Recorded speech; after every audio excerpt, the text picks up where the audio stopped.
Hello students, कैसे हैं आप सब। होप करता हूं कि आप सभी बहुत अच्छे होंगे, बहुत खुश होंगे और अपने पूरे परिवार, पूरे समाज का बहुत ज़्यादा ख्याल रख रहे होंगे और सबकी पूरी मदद भी कर रहे होंगे। अपने वीडियो को शुरू करने से पहले आप सभी से रिक्वेस्ट करता हूं कि मेरा कंटेंट आपको अगर हेल्पफुल लगे, बहुत अच्छा लगे, तो प्लीज़ मेरे वीडियो को शेयर करें ज़्यादा से ज़्यादा, ताकि ये जो वीडियो का कंटेंट है ये ज़्यादा से ज़्यादा लोगों को बेनिफिटेड कर सके, सभी को लाभ पहुँचा सके। ठीक है। मैं जो भी कंटेंट आपके लिए बनाता हूं वो बहुत ज़्यादा रेलिवेंट होता है, प्रासंगिक होता है और एनटीए नेट में वो क्वेश्चंस आने वाले होते हैं। मैं अनवांटेड वीडियोस अपलोड नहीं करता हूं। मैंने जितने भी वीडियोस अपलोड करे हैं वो वीडियोस हैं जहां से क्वेश्चंस डायरेक्टली पूछे जाते हैं। इसी कड़ी में आज का जो टॉपिक है जो मैं आपको कराने जा रहा हूं वो है टाइप्स ऑफ रिसर्च। ठीक है। रिसर्च एप्टीट्यूड एक बहुत बड़ा यूनिट है और ये बहुत ही इंपॉर्टेंट है, सिर्फ इसलिए नहीं क्योंकि आपको एनटीए नेट में जो है 5 क्वेश्चंस अटेम्प्ट करने हैं, इसलिए भी क्योंकि जब आप पीएचडी के लिए जाओगे तो PhD is equal to research. ठीक है। तो पीएचडी करने से पहले भी आपको रिसर्च एप्टीट्यूड का नॉलेज होना चाहिए, नंबर 1। नंबर 2 कि अब पीएचडी में एनरोलमेंट के लिए एंट्रेंस को मैंडेटरी कर दिया गया है। आपको प्रवेश परीक्षा देनी होगी, पास करना होगा, इंटरव्यू भी देना होगा, देन आपको पीएचडी में एनरोलमेंट मिलेगा। तो पीएचडी के एंट्रेंस एग्जामिनेशन में भी जो 100 क्वेश्चंस आते हैं, एक जो पूरा उसका सेट होता है 100 क्वेश्चंस का, उसमें 50 क्वेश्चंस डायरेक्ट रिसर्च एप्टीट्यूड के होते हैं और 50 आपके अपने सब्जेक्ट के।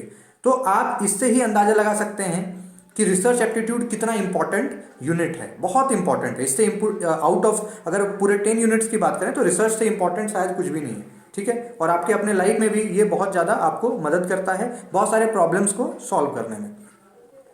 मैंने रिसर्च से रिलेटेड बहुत सारे वीडियोस बना दिए हैं, उसको भी आप देख लीजिएगा। आज टाइप्स ऑफ रिसर्च कराऊंगा। रिसर्च बहुत टाइप के होते हैं। ठीक है। पहला होता है प्योर रिसर्च, जिसको आप फंडामेंटल रिसर्च भी कह सकते हो, बेसिक रिसर्च भी कह सकते हो।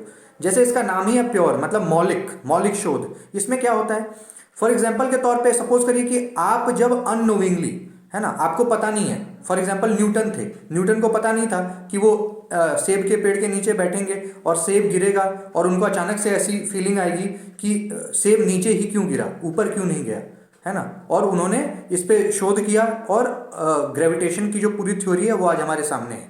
ठीक है। तो इसको कहते हैं प्योर रिसर्च। जब आपने कुछ इंटेंशनली उसको करने का नहीं सोचा था कि मैं आज जाऊंगा या जाऊंगी और कोई रिसर्च कर डालूंगा, है ना। आपने अननोविंगली, है ना, अनजाने में आपसे कुछ नया चीज आपने फाइंड कर दिया, दैट्स कॉल्ड प्योर रिसर्च। उससे पहले उससे संबंधित कोई चीजें नहीं हुई थी। उससे पहले ग्रेविटेशन थ्योरी को कोई नहीं जानता था, न्यूटन को भी नहीं जानता था, लेकिन न्यूटन ने अननोविंगली एक ऐसे थ्योरी को जन्म दे दिया, एक ऐसे थ्योरी को हमारे सामने ला दिया कि आज वो हमारे लिए बहुत ज़्यादा क्या है, यूजफुल है। तो इस तरह के जो रिसर्चेज होते हैं उसको हम कहते हैं बिल्कुल प्योर रिसर्च, फंडामेंटल या बेसिक रिसर्च भी कह सकते हैं।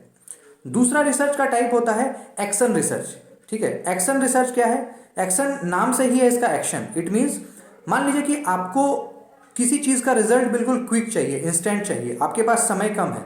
ठीक है। इसको हिंदी में कहते हैं क्रियात्मक शोध। एग्जाम्पल के तौर पे आप जिस भी यूनिवर्सिटी में पढ़ते हैं, उस कॉलेज में जिस भी क्लास में आप हैं, उस क्लास में सपोज करिए कि आपको बिल्कुल इंस्टेंटली ये पता लगाना है कि कितने बच्चे ऐसे हैं जिनका 90+ आता है, कितने बच्चे ऐसे हैं जो फेल कर जाते हैं।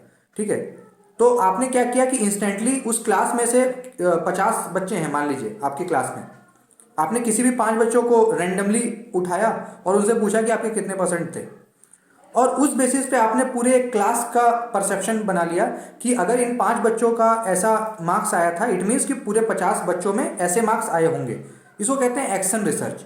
जब आपको क्विक रिजल्ट चाहिए, अभी कोरोना का दौर है, मान लीजिए कि किसी क्षेत्र में जा करके आपको पता लगाना है कि यहाँ पे कोरोना की क्या स्थिति है। आप घर घर तो नहीं जा सकते, लेकिन आपने क्या किया, उस पूरे एरिया में, वो आपका एक सैंपल है, उसमें से आपने कुछ पर्टिकुलर हाउसेस में आप गए और वहां पता लगाया कि इस घर में कितने कोरोना के केसेस हैं, और उसी के आधार पे पूरे उस गांव का एक आपने जो है ब्यौरा तैयार कर लिया कि जी इस 5 घर में अगर 10 कोरोना के मरीज हैं तो इस पूरे गांव में इतने मरीज होंगे। इसको कहते हैं एक्शन रिसर्च। ठीक है, क्रियात्मक शोध। इसके बाद होता है अप्लाइड रिसर्च। अप्लाइड रिसर्च क्या होता है, एक्शन का ही जो है आपका बड़ा फॉर्म है अप्लाइड रिसर्च। इसमें एग्जाम्पल के तौर पे अगर मैं बताऊं तो मान लीजिए कि आपने दिल्ली में आप रहते हैं और दिल्ली के कनॉट प्लेस में आपने अपने रिसर्च को करा है और आपने ये पता लगाया है कि दिल्ली के कनॉट प्लेस में अभी 1000 जो है कोरोना के पेशेंट हैं। अब उसके आधार पे आपको पूरे दिल्ली में पता लगाना है कि पूरे दिल्ली में कितने कोरोना के पेशेंट हैं। तो आप कैसे करोगे? अप्लाई, इसका नाम ही क्या है? अप्लाइड रिसर्च, है ना। अप्लाई करोगे, प्रायोगिक शोध, है ना। इट मीन्स कि अप्लाइड रिसर्च क्या होता है? ये समय लेता है। ये कोई एक दिन, 2 दिन या घंटे भर का नहीं है। इसमें 6 महीने, साल भर, 2 साल भी लगते हैं। और आप बिल्कुल डेप्थ में जाके इंटेंशनली किसी चीज को ढूंढते हो। आपके पास एक सैंपल है कनॉट प्लेस का, उस कनॉट प्लेस के आधार पे अब आप क्या करते हो? पूरे दिल्ली में रोम करते हो, ऑल अराउंड आप घूमते हो और रिसर्च करते हो, और उस आधार पे पूरे दिल्ली का एक रिपोर्ट तैयार करते हो कि कोरोना के कितने पेशेंट हैं, कितने जो है एक्सपायर हो गए, कितने बचे, कितने दिन में स्वस्थ हुए। इस पूरे डेटा को आप तैयार करते हो, उसमें बहुत टाइम भी लगता है। इसको कहते हैं अप्लाइड रिसर्च, ठीक है। तो जब आपके पास समय है तो आप अप्लाइड रिसर्च कर सकते हो। जब समय नहीं है, इंस्टेंट रिजल्ट चाहिए, तो एक्शन का हेल्प ले सकते हो, ठीक है। तो एनटीए के एग्जाम में जब प्रीवियस ईयर को सॉल्व करोगे तो आप पाओगे कि वहां पे ऐसे कुछ एग्जांपल्स दिए होते हैं, है ना। जैसे सपोज करिए कि मैं उदाहरण के तौर पे बोलूं तो हो सकता है कि क्वेश्चन आपको आ जाए कि एक स्कूल है जहां पे एजुकेशन मिनिस्टर गए हैं और उनको पता करना है कि उस स्कूल में कितने बच्चे ऐसे हैं जो कि रिच बैकग्राउंड से आते हैं, कितने बच्चे ऐसे हैं जो बिल्कुल पुअर बैकग्राउंड से हैं, और उनको बिल्कुल इंस्टेंट रिजल्ट चाहिए। बताइए इसमें कौन से रिसर्च को हम यूज़ करेंगे? एक्शन रिसर्च, अप्लाइड रिसर्च, या फिर प्योर रिसर्च, या डिस्क्रिप्टिव रिसर्च? तो क्या होगा? Action, instant result. लेकिन कोई चीज़ के लिए आपके पास बहुत समय है, बहुत डेप्थ में जाके आप करोगे, तो उसको क्या कहेंगे? Applied research. तो इसके रेफरेंसेस के थ्रू, एग्जाम्पल्स को दे करके कई बार क्वेश्चन आता है, और इस बार भी आएगा, हर बार ही आता है, ठीक है। नेक्स्ट है एक्सप्लोरेटरी रिसर्च, ठीक है। एक्सप्लोरेटरी रिसर्च को हिंदी मीडियम वाले कहते हैं अन्वेषणात्मक, अन्वेषणात्मक शोध। इसमें क्या होता है? सपोज करिए कि आप पीएचडी कर रहे हैं, आपने किसी टॉपिक को ले लिया। सपोज करिए आपने नेहरू जी के कुछ टेक्स्ट को लिया, कुछ पुस्तकें ली, और उस पर आप जो है शोध करना शुरू आपने कर दिया। तो एक्सप्लोरेटरी रिसर्च, एक्सप्लोर का मतलब क्या होता है? ढूंढना।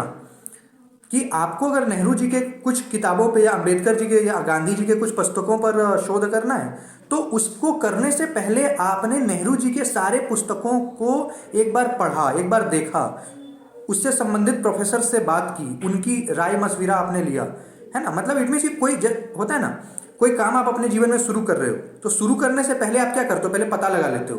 अभी सपोज करो आपको यूके जाना है, तो यूके ऐसे तो नहीं बैग उठा के निकल जाओगे। पहले आप पता लगाओगे कि यूके में मैं जाऊंगा, कहाँ जाना है, वहाँ पे क्या व्यवस्था है, होटल्स हैं कि नहीं है, क्या चार्जेस लगते हैं। तो इसको कहते हैं एक्सप्लोरेटरी। किसी रिसर्च को शुरू करने से पहले आपको एक्सप्लोरेटरी रिसर्च करना पड़ता है, अन्वेषणात्मक शोध करना पड़ता है, ताकि जब आप अपने रिसर्च को एक्चुअल में शुरू करो तो आपको रिग्रेट फील ना हो कि मैंने ये गलत कर दिया, मेरा समय जो है खराब हो गया, ठीक है। तो जो भी बच्चे पीएचडी करते हैं उनको अपने टॉपिक पे रिसर्च स्टार्ट करने से पहले एक्सप्लोरेटरी रिसर्च के दौर से गुजरना पड़ता है, ताकि वो अपने टॉपिक से रिलेटेड सारी चीज़ों को इकट्ठा कर लें, पता कर लें, और श्योर हो जाएं, एसर्टन हो जाएं कि वो जो करने जा रहे हैं वो ठीक है, उसमें कोई परेशानी नहीं है, वो आगे बढ़ सकते हैं। तो इसलिए एक्सप्लोरेटरी रिसर्च इसको कहते हैं। इसके बाद है डिस्क्रिप्टिव रिसर्च, वर्णनात्मक शोध हिंदी मीडियम वाले बच्चे कहते हैं। डिस्क्रिप्टिव का मतलब क्या होता है? डिस्क्राइब, वर्णन करना। अब मान लीजिए कि आप नेहरू जी पे कर रहे हैं, अंबेडकर जी पे मान लीजिए कर रहे हैं, आप पीएचडी कर रहे हैं उनके कुछ टेक्स्ट पे, है ना। तो आप जब एक्सप्लोरेटरी आपने कर लिया, आपने पता लगा लिया कि जो मैं कर रही हूँ या कर रहा हूँ वो ठीक है। अब आपको क्या करना है कि जो भी डेटा आपके पास है उसको आप क्या करेंगे? डिस्क्राइब करेंगे, ठीक है। उसको आप जो है बिल्कुल ओपनली खोल कर जो है अच्छे से बिल्कुल डिस्क्राइब करके एक एक चीज़ों को, पॉइंट्स को इलेबोरेट करेंगे, इलूसिडेट करेंगे, लिखेंगे अच्छे से। उसको कहते हैं डिस्क्रिप्टिव रिसर्च। कि जब आप बिल्कुल मान लीजिए कि बिल्कुल पॉइंट टू पॉइंट नहीं, स्केलेटन पे नहीं, आप बिल्कुल उसके तह तक जाते हैं। कोई भी टॉपिक है, मान लीजिए कि गांधी जी ने जो है नॉन वायलेंस को लेकर उनकी क्या सोच थी, या नेशनलिज्म को लेकर वो क्या सोचते थे, तो उस पर आप जो है बिल्कुल तह तक जाना और उसको बिल्कुल डिस्क्राइब करना, एक एक पॉइंट पे जो है एक एक पेज, 10-10 पेज लिखना, उसको कहते हैं डिस्क्रिप्टिव रिसर्च, है ना। पूरे चीज़ों को आपने बिल्कुल डेप्थ में जाके और बहुत अच्छे से किया तो डिस्क्रिप्टिव रिसर्च कहलाएगा, ठीक है। इसके बाद होता है हमारा फॉर्मेटिव रिसर्च, हिंदी मीडियम वाले इसको कहते हैं निरूपणात्मक शोध। फॉर्मेटिव रिसर्च क्या होता है? मान लीजिए कि आपने कोई रिसर्च कर लिया, ठीक है, किसी भी टॉपिक पे, गांधी जी पे ही बिल्कुल बढ़िया से कर डाला रिसर्च। अब उसकी वैलिडिटी कितनी है, कितना वो वैल्यूएबल है, कितना रेलिवेंट है, वो भी तो टेस्ट आप करोगे ना, टेस्ट के लिए जाता है, ठीक है। जैसे आप मान लीजिए कि आपका ब्लड टेस्ट करते हो ना, तो उसी तरीके से मान लीजिए कि आपने जो रिसर्च किया है तो उसको भी टेस्ट करना होता है, उसकी वैलिडिटी को, कि वो कितना मान्य है, ठीक है, कितना रेलिवेंट है वो। तो उसके लिए हम फॉर्मेटिव रिसर्च करते हैं। इट मीन जब आपका रिसर्च कंप्लीट हो जाएगा, आप बिल्कुल तैयार हो जाएगा, तो उसके बाद आप फॉर्मेटिव रिसर्च के लिए क्या करोगे? अगर आप ह्यूमैनिटीज़ के हो तो आप उससे संबंधित प्रोफेसर्स को, सुपरवाइजर को, हेड्स को जो है वो दोगे उसकी कॉपी, बोलोगे सर आप प्लीज़ इसको जांचिए, असेस करिए कि इसमें क्या इसमें चेंजेस होने चाहिए या ठीक है। तो उसको कहते हैं फॉर्मेटिव रिसर्च। जब आप उसकी वैलिडिटी को जांचते हो, उस वैलिडिटी को जांचने के लिए प्रोसेस बहुत सारे हो सकते हैं, वो आप पे डिपेंड करता है कि आप कौन से प्रोसेस को अडॉप्ट करते हो। तो ये हो गया आपका फॉर्मेटिव रिसर्च, ठीक है। इसके बाद नेक्स्ट होता है डायग्नोस्टिक रिसर्च। इसको क्या कहते हैं हिंदी मीडियम वाले? निदानात्मक शोध। डायग्नोस्टिक रिसर्च, डायग्नोस का मतलब क्या होता है? किसी चीज का हल करना, समस्या को सॉल्व करना, है ना। तो मान लीजिए कि कोई भी प्रॉब्लम है आपके अपने लाइफ में या आपके सोसाइटी में या आपकी फैमिली में, या आप जिस टॉपिक पे रिसर्च कर रहे हैं, पीएचडी कर रहे हैं, एमफिल कर रहे हैं उसमें, तो आपको मान लीजिए कि आप किसी एक पर्टिकुलर टॉपिक पे रिसर्च कर रहे हैं और उस रिसर्च के दौरान कहीं पे आप फंस गए, कहीं पे आप जो है प्रॉब्लम में आ गए और आपको समझ नहीं आ रहा है कि अब हम क्या करें। तो इस समय पे आपको डायग्नोस्टिक रिसर्च का सहारा लेना है ना। मतलब किसी पर्टिकुलर चीज़ों को सॉल्व करने के लिए, जैसे मान लीजिए कि कोरोना का वैक्सीन अभी लग रहा है सबको, तो वैक्सीन बनने से पहले इसकी इसकी एक जांच हुई होगी ना, कि हो सकता है इसको किसी एनिमल, जानवरों के ऊपर या किसी के ऊपर टेस्ट किया गया होगा कि ये कितना जो है रेलिवेंट है, कितना यूजफुल है, सक्सेसफुल है कि नहीं है। तो डायग्नोज इसी तरीके से होता है ना, कि आप रिसर्च कर रहे हैं, उस दौरान आपको बीच में कोई समस्या आ गई, कोई प्रॉब्लम आ गई, कोई ट्रबल आ गया, तो आप उस पर्टिकुलर प्रॉब्लम को सॉल्व करने के लिए कुछ करते हो। मान लीजिए कि अपने प्रोफेसर से ही आपने बात किया, अपने फ्रेंड से बात किया, रिलेटिव से बात किया, मान लीजिए किसी लाइब्रेरी में जाके आपने कंसल्ट किया, इंटरनेट को सर्च किया और उस पर्टिकुलर प्रॉब्लम को डायग्नोज किया, पहले तो पहचाना और उसके बाद उसको सॉल्व किया। इसके लिए हम डायग्नोस्टिक रिसर्च को यूज़ करते हैं। अपने डेली लाइफ में भी आपके बहुत सारे प्रॉब्लम्स आते होंगे, उसके लिए भी आप डायग्नोस्टिक रिसर्च को यूज़ कर सकते हो। रिलेट कर सकते हो कि अगर आज मैं इस स्थिति में हूँ, तो जो है मेरे सामने वाला इस स्थिति में था, तो वो कैसे इससे बाहर आया, तो वो अगर इस स्थिति से बाहर आ सकता है तो मैं भी उसको यूज़ करके आ सकती हूँ या आ सकता हूँ। तो इसको कहते हैं डायग्नोस्टिक रिसर्च, जब आप डायग्नोज करते हो, है ना, पर्टिकुलर थिंग को। इसके बाद होता है क्वालिटेटिव रिसर्च और क्वांटिटेटिव रिसर्च। ये दो तरह के रिसर्च हैं।